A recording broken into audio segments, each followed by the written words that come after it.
You can start and kick this off here. So hi, everyone that's currently on. Tara Brewer here from Boston Scientific, and Kelly Mickelson as well from Thomson Reuters. We're the co-chairs for Metrics and Analytics. So Kelly and I welcome you to the November Metrics and Analytics Interest Group session, where today we will address the important topic of mega matters, and we can dive into how legal operations can have the best impact. So the ACC has invited Wolters Kluwer to present and provide guidance on metrics and other related topics.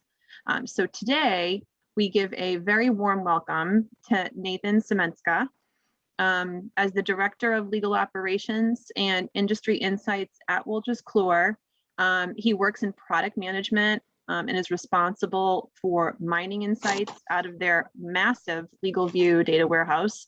And he'll go into more of that for today in today's session, but he has previously worked in legal operations business in the business analyst role, and has helped GCs improve law department performance with his expertise. So, and he's also an author, which is really kind of cool, and has owned and operated a small law firm too. So he has a wealth of information for us today, I'm sure. And so Kelly and I are very, very excited to welcome him to our session. So Nathan, we'll hand it over to you to get us started. And if you want to share your screen. Thank you so much, Tara. I'm not seeing a share button. Does that need to be enabled for me or something? Oh, there it is. Okay. There you go. And just a friendly reminder to our colleagues on the line, if you wouldn't mind muting your line so that Nathan has some good quiet space to present, that would be helpful. Thank you. Excellent. Thank you, Kelly. Can everybody see okay? Can they see the PowerPoint? I can. Okay, cool. All right, thanks everybody. We're going to be talking about mega matters, managing mammoth legal matters. These matters are about 61% of spend. If you consider, a mega matter to be any matter that has over $1 million in lifetime spend, that's about 61% of spend. So these matters cannot be ignored, and we're going to be talking all about that today. But before we get into that, I do want to tell you a little bit about the source of information that forms the backbone of this discussion. This is all data that we mined out of LegalVIEW Data Warehouse, which is something maintained by my company, Wolters Kluwer ELM Solutions. And we're one of the world's largest providers of e-billing and matter management. And we've got over 140 billion in spend in what's called the Data Contributor Program, meaning that our clients have signed an agreement to allow us to use that data for research and product development purposes. We built LegalVIEW Data Warehouse over 10 years ago. We used it to power the Real Rate Report in 2011, which remains the world's most relied upon source of rate benchmarking data. And we've continued to invest in LegalVIEW Data Warehouse for the last decade. It's more powerful than ever. There's about 20% more contributors that are onboarded or getting onboarded versus a year ago. And it powers not just the type of insights that you're going to be seeing, a number of products that we offer, including Bill Analyzer, which is our invoice review service that uses AI to triage invoice line items that look inappropriate, either to our reviewers that will do the review for you or to your own internal bill review team. We also have a product called Predictive Insights, which mines LegalVIEW to predict the likely spend, cycle time, and outcome of litigation matters. And I already mentioned the Real Rate Report, but we do have products that are part of our software in addition. One is called Embedded Rate Benchmarks. The other one is a part of something called LegalVIEW Dashboards that are more interactive tools to help manage when new timekeepers get onboarded, benchmarking their rates, or compare, when somebody asks for a rate increase, it lets you see that on kind of like a Zagat's type $ thing to see whether you're out in left field or not.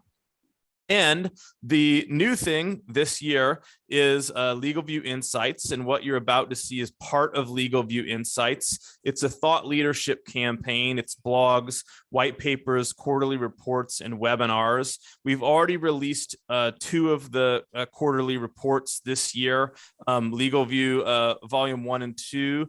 Volume 1 looked at the supplier count in the typical corporate law department, and Volume 2 looked at trends in total legal spend.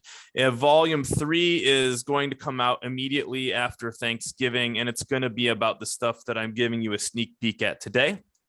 A little bit more about LegalView Insights. The philosophy behind it is 2 things, okay?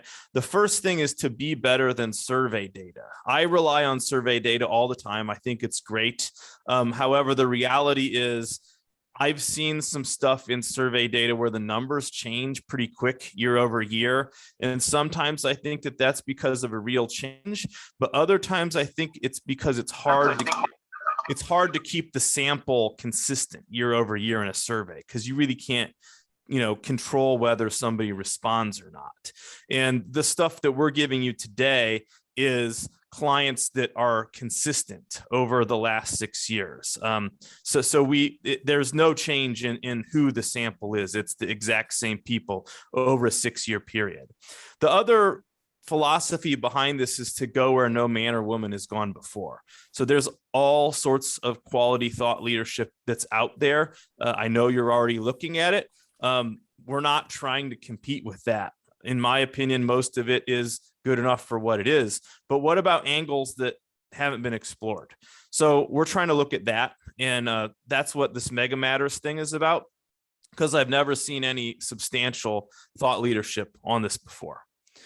So like I said, the way that we define Mega Matters is a matter that's got more than $1 million in lifetime spent.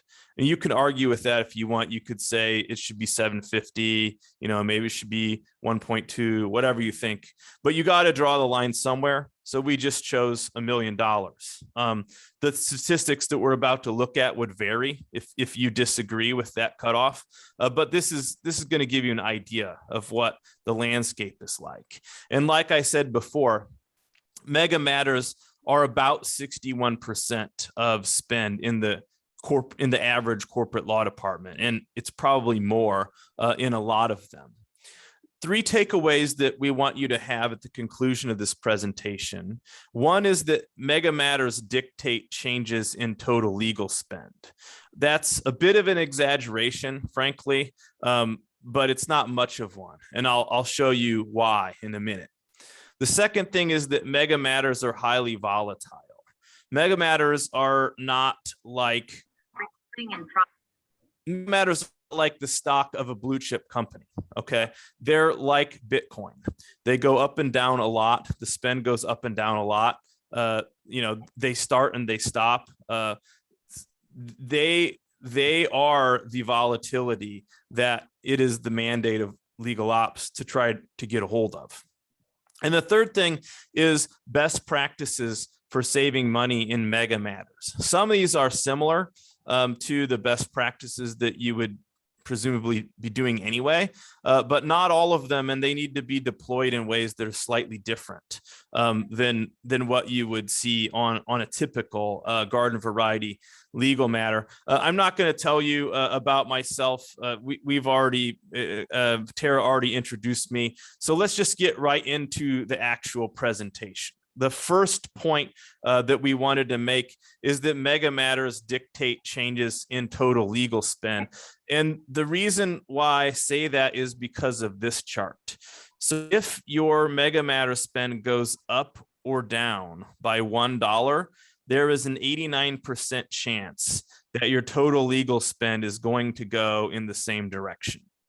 And the reason why I think this is important is because every once in a while I hear talk like, oh, well, this is a bet the company matter, or this is a high stakes litigation or whatever. So it's going to cost what it's going to cost.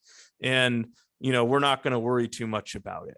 And it's your money. The companies that you work for, you get to do things however you want. But the reality is that if you have that attitude, then you're ignoring the primary driver of legal spend. I've heard so many people talk about single plaintiff labor and employment litigation and putting them on AFAs, or putting immigration matters on AFAs, or various types of relatively routine legal matters and budgets, doing all sorts of stuff like that. And there's nothing wrong with those things. You need to be doing those things, but you also need to do what you can on the big legal matters, because they're the ones that are going to make or break you, and you can't ignore them. Non-mega matters spend is also related to total legal spend, but not as much. If non-mega matter spend goes up or down by $1, there is a 68% chance that total legal spend will go up in the same direction. That may sound like a relatively strong relationship, but keep in mind a flip of a coin is 50%. So 68% is not a super strong relationship between non-mega matter spend and total legal spend. A lot of this is really about the mega matters. So the second point that I want to make is that mega matters are highly volatile. They're like Bitcoin. They can cost you an arm and a leg, and then they can suddenly disappear. And that makes your total legal spend pretty hard to predict. And so here what we've got is a spread of basically the difference between the lowest and the highest year of legal spend, of mega matter spend in corporate law departments over a 6-year period. If you look at the left, these are corporate law departments that do not experience that much volatility in mega matter spend. About 24% about less than 20% of corporate law departments. I'm sorry, I'm getting a little bit confused. The approximately 24% of corporate law departments experience less than 20% variation between their lowest and highest years of spend in a 6-year period. So it might have been, 90 million one year, and then 5 years later, it's 110 million. So that's all within a certain range where it's relatively predictable and not very volatile. But if you look over on the right, 51% of corporate law departments are going to see their mega matter spend almost double or go down to half over a 6-year period. And in fact, many of them will see much more than that. So at the bottom end, you see about 13% of corporate law departments will see somewhere between 80 to 100% increase between the lowest year and the highest year in mega matter spend in a 6-year period, which is bad enough, right? For your spend to double, that's a very hard to anticipate and very hard to control. But the further you go to the right, you see it just get crazier and crazier. Down on the far right, we've got a 500% difference between the lowest year and the highest year. And that's a 6x increase, because a 100% variation is 2x increase. So we're looking at, 6 times the amount of spend going to matters over $1 million than in the lowest year. So this is, again, like Bitcoin, it goes up and down a lot. And this is kind of why we exist. I mean, if this stuff were predictable and we knew what it was going to be next year, then our jobs would be a lot easier, and maybe some of us wouldn't be necessary. But this is the job of legal ops, to try to put some reins on this chaos. So let's talk a little bit about how you actually save money in these mega matters. And I've talked to a number of legal ops directors and other folks as preparing for this presentation. And there's things you can do. Not all these are different than things that you should be doing anyway. But some of them are, and some of them are deployed differently. It's the same basic idea, but applied differently because you're dealing with a mega matter. So the first aspect of this that I would look at is this chart right here. I told you before that mega matters are about 61% of spend. So you see on the left, the non-mega matters, 39% of spend is non-mega matters. And then everything else is the 61%. And you see the matter type that we're talking about. And you'll see litigation and dispute mega matters is 28% of total legal spend, which is a lot. You also see litigation and disputes about intellectual property, which should probably be added in. And litigation and disputes about labor and employment is a small amount. If you add that all together, about 32% of total legal spend is litigation mega matters. And there's people that will say, oh, well, this is high stakes, keep your hands off my matter or whatever. But again, that is the bulk of what you can control. These are the levers that you have to pull. If you don't pull those levers somehow, you're not going to get any results. And you'll see some other types of matters here. Corporate insecurities is about 5%. Mergers and acquisition mega matters is about 3.5%. And those are important too. And there's things that you can do to try to control spend in those types of matters. But if you're thinking in terms of 80-20, like what are the biggest levers that I can pull the hardest and save money, it's really about litigation for the most part. Okay. And then over on the far right, you've got other, 21%. It's just a grab bag of random things, none of which were more than like 2% or something. And I lumped them together in here just because it would be too voluminous to show you otherwise. And the takeaway here is that there's different types of techniques to control spend in different types of matters. And we're going to talk a little bit about litigation in particular here, because if you listen to the best people out there, they say that e-discovery is somewhere between 20 and 50% of litigation spend. And we saw that mega matter litigation is about 32%.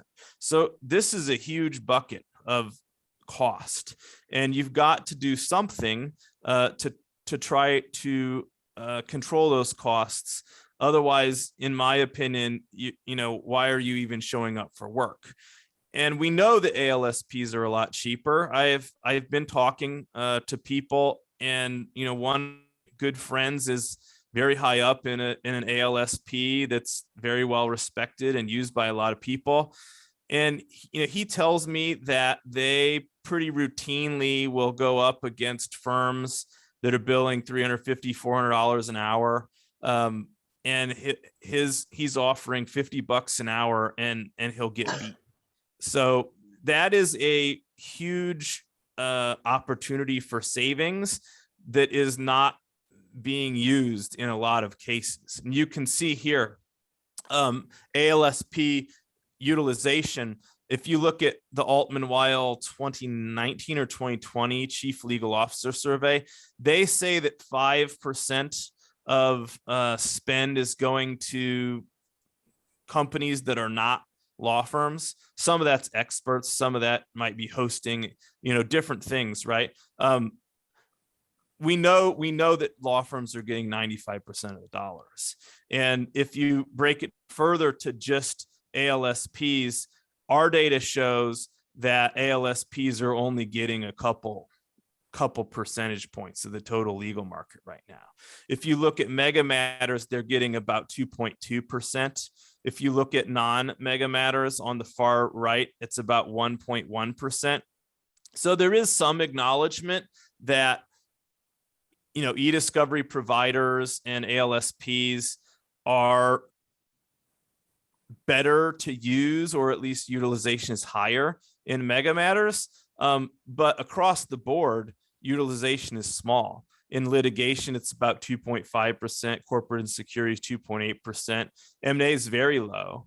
There is a role that ALSPs can play there in the due diligence process, for instance. But it really doesn't matter what segment you're looking at. ALSP utilization is low. But the funny thing is, we know that there are organizations out there that are using ALSPs way more than this. I did a webinar in the last week with Ron Denton, the legal ops director at Phillips 66. He's been doing the job for like 25 years. They don't send $1 of their money to law firms for e-discovery. It's an SOP for that to all be done by ALSPs, and they have one ALSP that they send all that work through, and they've been doing it for forever, and they're super satisfied with it. You know, Ron's theory is that the people at the ALSPs, this is their job. This isn't like a stepping stone, that they're a baby attorney and they're going to be a big attorney one day. So this is like just something that they have to get through. This is what they've chosen to do for a living. And so that they invest more, both as individuals, but also as institutions in getting really good at this. And there's other organizations like UBS is another client of ours that sends a ton of work to ALSPs, and they actually created a decision tree tool that I might bring up later that sort of guides counsel on what, you know, sorts of vendors to use in different situations. And the default is ALSP. If they don't want to use an ALSP, that's fine, but they have to basically document in a tool their reason for not using an ALSP. So some organizations are using this as the default, but most are not. And I think it's a huge missed opportunity for those organizations. Let's talk a little bit about AFAs. Can AFAs be used more on mega matters? Well, we already know that AFAs aren't being used that much. This data is a couple years old, but it's the best I was able to get a hold of. About 15% of outside spend is subject to some sort of AFA. But if you look at the types of AFAs that are being used, it seems to suggest that this is the smaller matters that we're talking about, the single plaintiff labor and employment matters, that sort of matter. Fixed fee per matter is the most common type of AFA. Now, it's certainly possible that people are doing whatever, $2-3 million matters on a fixed fee, but I think that's probably pretty rare because you don't necessarily know what you're getting into, and the idea that you would agree to a fixed fee on something that big would make most law firms, in my opinion, justifiably uncomfortable. So that's probably not mega matters that are being done on a fixed fee. And then flat fee for all matters in an area of work, portfolio. You know, most mega matters aren't necessarily going to be deemed as part of a portfolio. They're dealt with on a one-off basis. So again, we're probably not talking about mega matters here. But then flat fee by matter stage is where we're starting to get into types of arrangements that could or should be used on mega matters. And we know that, you know, GlaxoSmithKline is famous for doing, I think, 95% of their spend through phase-based AFAs. Phillips 66, Ron Denton, who I've been talking about, does this pretty routinely. I think that this can be a major opportunity for people that are looking to save money on mega matters. And the reason why I think it's not used as often as it could be is that there is a concern that how am I supposed to know what all the phases are going to be and how long they're going to last? But the solution that Phillips has come to is we only do a couple at a time, right? We don't try to see, you know, 5 years into the future. We only look at the next couple phases and we negotiate what those are going to be, and then we conclude them, and then we do the next couple phases. So they pay as they go. The other thing that they do that I think is a good idea is, you know, within reason, you're held to that flat fee. But if something goes completely haywire or concludes way faster than you thought it was going to be, then you basically settle up with the law firm at the conclusion of that phase, because you are true partners and neither of you is really looking for a windfall. So there is a way to do that and have it work and have it be pretty predictable. The other thing that I think creates some hesitancy with corporate law departments that don't want to try flat fee by matter stage on more significant mega matters is the idea that there's certain things, certain phases that I don't want to do by a flat fee. And so since there's some of them that I don't, then I'm just not going to do flat fee at all. But that just isn't true. You can do some of the phases on a flat fee and you can do some of them on normal hourly arrangement. So at Phillips, they don't necessarily try to do the e-discovery phase on a flat fee, partially because they're having it mostly be done by ALSPs and it's a lot cheaper. But the other thing is they don't necessarily know what the case is all about until e-discovery is most of the way done. So they don't try to control that too much. Once they have the information, that's when they roll up their sleeves and negotiate all of those phases. So just some ideas about a way that you could apply AFAs to larger matters in addition to the smaller ones that people talk about all the time.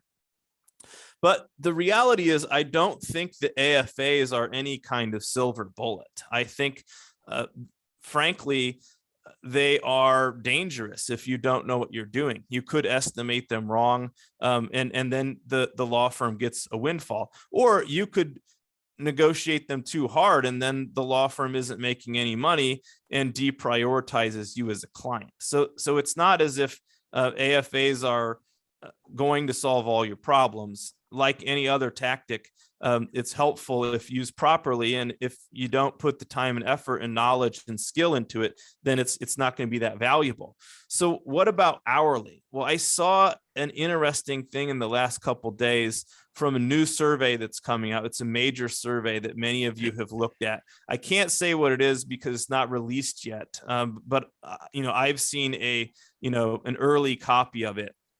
And the majority of legal ops directors queried in the survey said that they think that budgeting plus appropriate legal project management is actually better at controlling costs than alternative fee arrangements. It was a slight majority. It was like 53%.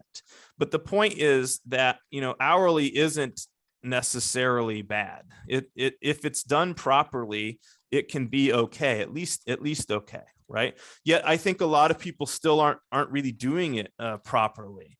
This is data that we did in a poll here at Wolters Kluwer a couple years ago, and our clients are pretty big. Like mean outside spends about 70 million. Some of them are over $1 billion. These are not small fish. These are pretty big fish. And despite that, about 40% of them don't do much in terms of trying to control rate management. The people on the left, the 60%, have central approval and control of rates, and that's mandatory. But the other 40% either have a totally centralized approach where in-house counsel negotiates the rates, and legal ops, if they're asked for help, then they will help, but it's not mandatory that legal ops be involved in that process. Or there's something in between where they're either morphing or they don't have it that systematic, where sometimes it goes one way and sometimes it goes the other way. So I think that there's a lot more that could be done in some organizations in terms of rate management. And the reason why I think that this is good for mega matters is because this is a fairly passive approach to savings. You're not getting in there and interfering with the legal work and, telling people that they're not on budget and doing stuff like that. You have one conversation about what the rate's going to be at the beginning, and then there really isn't anything left to say or do at that point. And it gets even better if you start negotiating matter specific rates, which are not uncommon. I think it's fairly, it's not what's done by most organizations, but there are a good number of organizations that negotiate matter-specific rates, especially on mega matters. And I think that that is a great opportunity for you because you're probably doing these mega matters, or at least I hope that you're doing them in the context of an RFP. That's how you're choosing the vendor. And so you've got them in a situation where they want your business pretty bad. And you've already got your panel rates negotiated, but you can probably do even lower on some of these mega matters. And keep in mind, these things might go on for 3, 4, 5 years. So if you negotiate a nice low rate now, that's going to dividends for you for a long time. The other thing that's interesting is a lot of these matter specific rates are locked in. That's not uncommon, and law firms will agree to that. And so if you have 61% of your spend going through mega matters, and those are on matter specific rates that are even better than your panel rates, and they're locked in, then you've got 61% of your spend that is pretty tight, and that's going to last for years.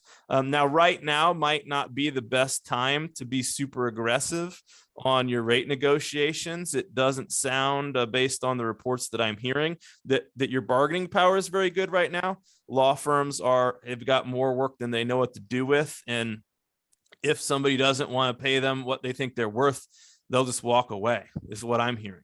But, that ain't going to last very long if you ask me. So keep this in mind for the future. There's ways to save money. Let's talk a little bit more about how to save money on the hourly stuff, okay?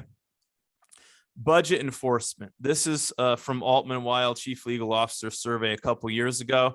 If you look at the far right, enforce budgets on major matters is deemed by, this is actually a GC respondents, the most effective way to save money, okay? But only 45% of organizations are doing it. If you look on the left, about 81% of those organizations are requiring budgets. But then if you go on the right, most of those, only a little more than half, are actually enforcing the budgets. And I know that there's reasons for this. Budgeting, it can be a mess. It's very difficult. Things change. There's change of scope. There's unexpected things that happen. So it's tough. It's a tough situation where you kind of have to, be touch and go on certain things and work things out as a relationship. However, I think that you don't want to never enforce budgets. If you never ever enforce budgets, then to me that sends the message that budgets aren't real, that this is just something that the finance people are making us do. And, between you and me, outside counsel, just do whatever you got to do and you just get us the result and don't worry about the money. We'll take care of it on the back end. I think that is the message that you're sending. It's like a small town where there's a stop sign that everybody runs and no one ever gets pulled over. Well, why even have a stop sign if that's the way that you're going to run your small town? So I think that there can be, greater enforcement of budgets on some of these matters. Now, I know that that's hard to do because you need these law firms and you want to have a good relationship with them. So you need to use your judgment about whether this is really fair to enforce against them. But I think it can be done more often. So that is the first 3 points that I wanted to make, but I wanted to get into a couple other things because we've got a little bit of extra time. And basically here, what I've done is I've gone through and I've told you what sort of vendor, or let's say what AmLaw tier, is doing various types of legal work based on size of the matter, but also based on matter type.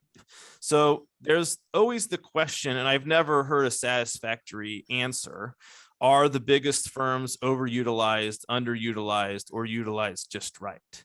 There seem to be some people who think that the biggest firms, get all sorts of work that isn't necessary to use a big firm. And then there's other people who think that small firms, medium-sized firms just can't hack it, or maybe they're fine attorneys, but as an institution, they don't really have the resources to support my organization. And I don't know the answer to that. I'm not sure what the answer is to that. I think maybe some of both. But if you look at what the data says, you will see that the AmLaw 50 is heavy into mega matters, heavy into the matters that are over $1 million in lifetime spend. They do quite a bit of work on smaller matters as well, but they get their bread and butter is the big stuff. And then you see that less so in the AmLaw 51 to 100, and it just tapers off and off the smaller you get, to where the unranked, the outside of the AmLaw 200, they get the bulk of their revenue from non-mega matters. They've got about 40% of the market, and they've only got about 28% of the market for mega matters. So, is this the right balance to have? I have no clue. I think one thing that you might want to do is bump your own numbers up against this to get a baseline of, are you using the biggest firms too much or too little? There's also the question of, is this what you want to benchmark off of? I think most people want to be normal, that they want to fit in. They want to be in that middle 66% of the bell curve. It's reassuring to them, but you also have to consider that our industry of legal operations is still relatively immature. So I think it's reassuring to know that you're not out in left field, but you also are benchmarking yourself against organizations that are, relatively immature, just the same way that you probably are. So you might want to try to do better than your peers and not just fit in with the crowd. I'm not sure about that one, but it's something to chew on. In terms of matter type and the tier of vendor that's doing various types of matters, what we see here is that there are certain types of work that are white shoe work. If you've heard the term white shoe, it's like the elite law firms. You don't hear the term used as much, but it used to be, I don't know, like if you're either from the right side of the tracks or from the wrong side of the tracks. And the white shoe firms were the ones that were on the right side of the tracks. And you still see that to some extent. Different types of work are more elite and go to more elite types of vendors than others. And M&A really is, or appears to be, the most elite type of work. You see the AmLaw 10 dominate. They've got 10 firms have 37% of the market for M&A, and that the AmLaw 10 to 20 are not far behind, and it tapers off very quickly after that. And again, we're talking only about mega matters, but most of this M&A stuff is going to be mega matters if it's a significant transaction. You do see the opposite situation with litigation mega matters. You see that the top law firms, it's not like they're not going to take that if you want to give it to them, but that is not what their bread and butter is. Of course, they're doing, the gigantic Deepwater Horizon litigation and all the crazy, extremely heavy duty, true bet the company stuff. But first, stuff that's still very significant, but not a true end of the world situation. You see firms outside the AmLaw 200 still have about 30% of that work. And there's various reasons for that. But I think a big part of that is honestly just geography. If you have some sort of mining dispute in Missoula, Montana, in a court in Missoula, Montana, you probably need to use a firm that knows the judge, that knows opposing counsel, that does mining disputes in Montana. And maybe Kirkland and Ellis doesn't do that type of work. So you may be forced to use firms that are familiar with local conditions, and those tend to be smaller local firms. I'm not sure, but I think that that's a big part of it. The other reason why I think that the unranked vendors capture a bigger part of the litigation is that I think, relationships do matter. And I think if you're a corporate law department in Manhattan, then you're going to have relationships with people in Manhattan and use a Manhattan firm. But if you're in Cleveland, Ohio, where I'm from, you may just go ahead and use that firm in Cleveland because you know them and you trust them, you used to work there, and you know that they're going to be fine. But with the big M&A stuff, you're forced to go to certain people that have done stuff on that scale before, whether you like it or not, and whether you know them or not. So that is kind of my spiel. That's what I have to tell you about Mega Matters. And we have got approximately 15 minutes if we've got some questions. Great. Yeah, we'll open it up. If folks want to either just pipe up or throw something in the chat, feel free to do that too. It's been a lot of excellent topics touched upon. So even if someone wants to agree with anything that Nathan's mentioned in your own worlds within legal ops. Do we have people on the call who are doing Mega Matters with AFAs very much, or is it pretty much all straight hourly? So we have tried to install an AFA on a Mega Matter that we are embroiled in at the moment, but the firm has dug in their heels. They're not interested. Was it phase based? I don't say if it's like a secret or something, obviously. Well, I think we just tried to enter into a conversation with them about what could work. And I think, phase based was mentioned, flat fee was mentioned, and sort of their response was, okay, here's a big flat fee that we have added on all of this extra money onto so that there's no risk to the firm and, not Right. recouping. Right. So it's been a futile kind of experience, I think. Do you think that you would get the same pushback though if it was in the was this in the context of an RFP?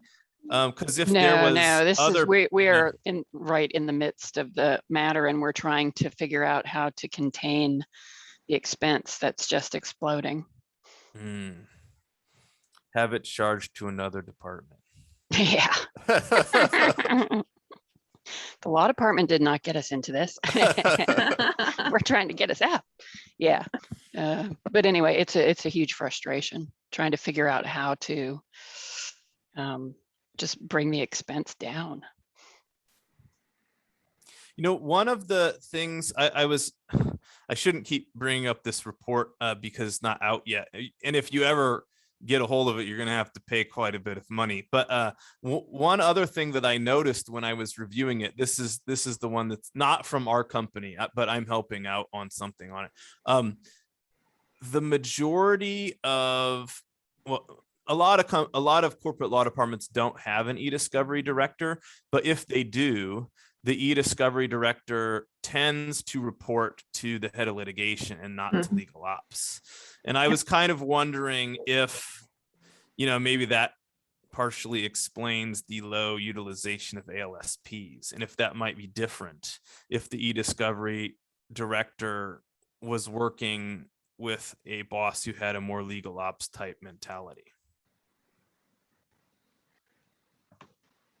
Does anyone have an opinion on that?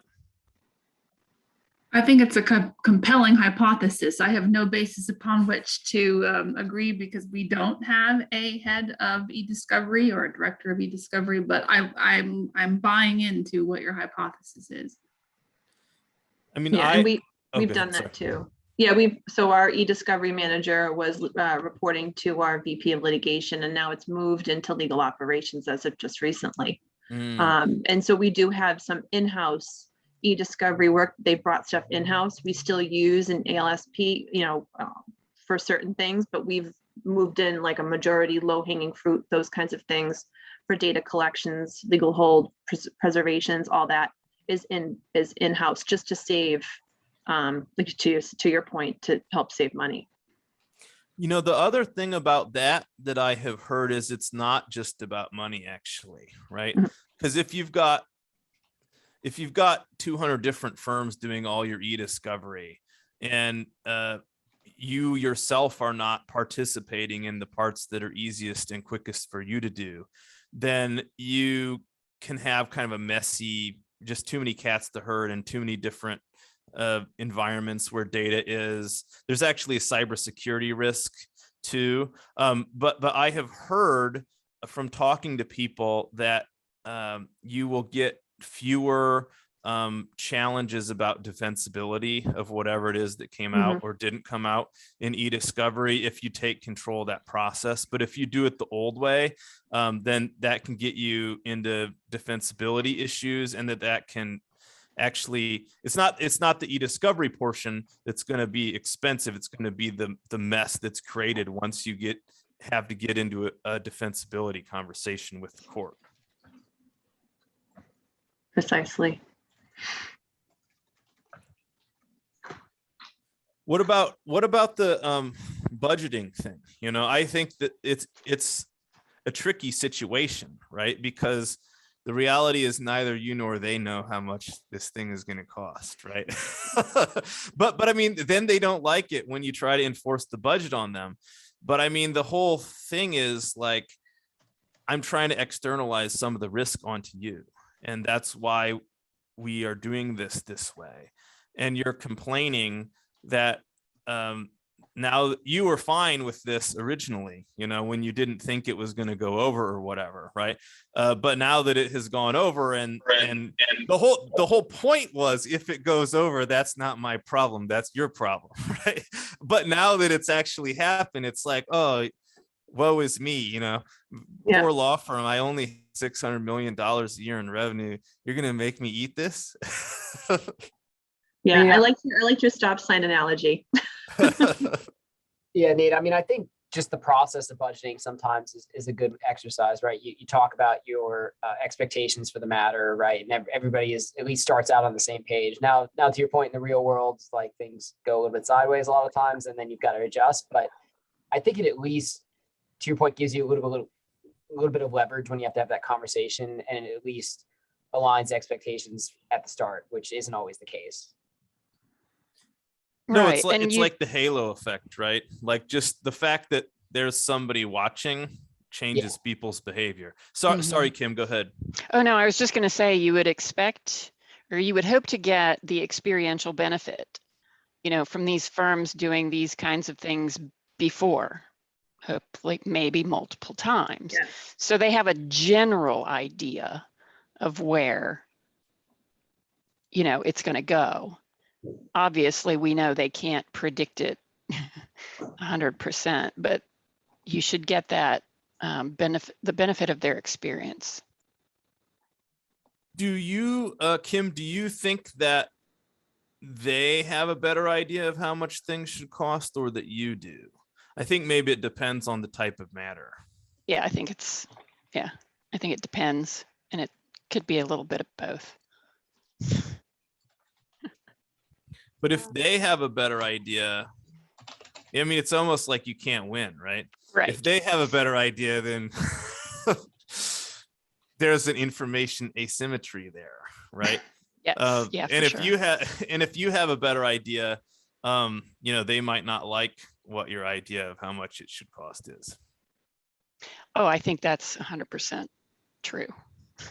I mean, I would hope that they know more than me on a mega matter, because if I know more than them, then it means I have way too many mega matters, probably, right? So It's true, but it's actually a good thing. It's a twisted, you know, form of logic, but it's actually a good thing to have a high volume of serious legal problems, because then you're going to be able to get the people, processes, and technology to keep a lid on those things. Whereas if you're, it's like calm seas make for poor sailors, right? If your law department's pretty quiet most of the time, and then a mega matter comes along, they're going to wipe the floor with you, right? But if you do this all the time, then you kind of have a system down for dealing with this. It's my opinion. Nate, I'll add to the budgeting. I think it's helpful as a communication device. If they turn in a budget for $10 million when we don't know what's coming around the pike, Yeah, it helps raise the alarm of there's something right. coming. I don't know a general counsel that likes to be surprised. Right.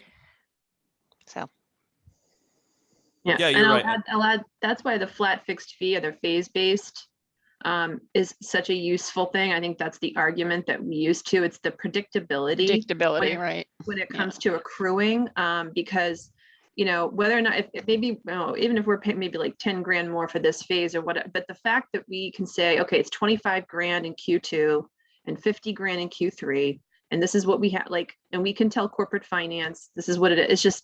It's just that little bit of stress, honestly, when it comes to hourly amounts, and things are so volatile when it comes to that, or they have like 6 partners and whatever, but flat fixed fee, I don't care if you have 10 partners working on it, because we're paying the same amount. So, then you're not having to babysit that whole thing, which was always taking a lot of time. So that's just my 2 cents. Quick question. So let's say that you've got the kind of volatility that we were looking at, where 9% of corporate law departments saw a 6x difference between their low and their high year for Mega Matters. Is that volatility construed by other business units and the CFO as you not having your shop in order, or do they understand that this is like truly circumstances beyond your control? The latter, but only if we have done a good job communicating that narrative over the history of our relationship. Particularly, I think they very clearly get it in the M&A category, right? Mhm. Because they're all part of the investment committee that would be Right, deciding right. which targets to go after. Right. But in the case of litigation, I'd say it's less likely to be true. We are typically having to remind them why, we took a risk over here, we made a bad decision over here, and as a result, that is what's leading from this to that. That, I think, is more work on our behalf to communicate. Mhm. Yeah. Makes sense. Can I ask a quick question regarding, I know you talked about e-discovery and litigation and that whole process before. I think Tara did, but I just was wondering, what do you use? We are in the process of revamping our legal hold process right now. And so I would love to hear from everyone what technologies they're using, as well as processes that's been helpful for them, if possible. We use Legal Hold Pro. Yeah, Legal Hold Pro, and then Clearwell is utilized too. And I'm not in the mix directly, so. But yeah, that's what we use. I don't know if anybody wants to want to offer up. What was the other one? Legal Hold Pro, and the other one was And Clearwell Clearwell. Okay. is the system that our e-discovery folks use. Yeah. Yeah, I would say, there's a number of tools on the market, Legal Hold Pro, Extero, and then I know like the matter management companies now have integrated tools. Like I know Nate WK has a tool built in with both Passport and T360, and I believe MetroCheck has a similar setup. So it depends on what you need, but I'm actually looking for e-discovery tools now, and one of the things I'd like is just the integration with Microsoft 365, so that you can put someone on hold, set the flag and retain, and then take that flag away and go back on your retention schedule. So if there's one thing for legal hold that it's on my wish list, it's that. Oh, actually, we are using Extero, but I don't know, are folks using Extero to kind of send out the letters to the custodians and, kind of keep track of it as well?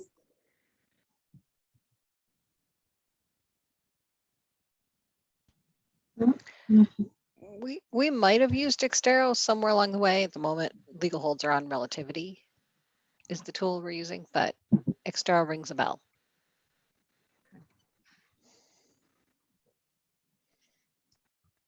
And how are you, Don, I think if I just may ask, how are you using 365 or wishing to use it, I guess?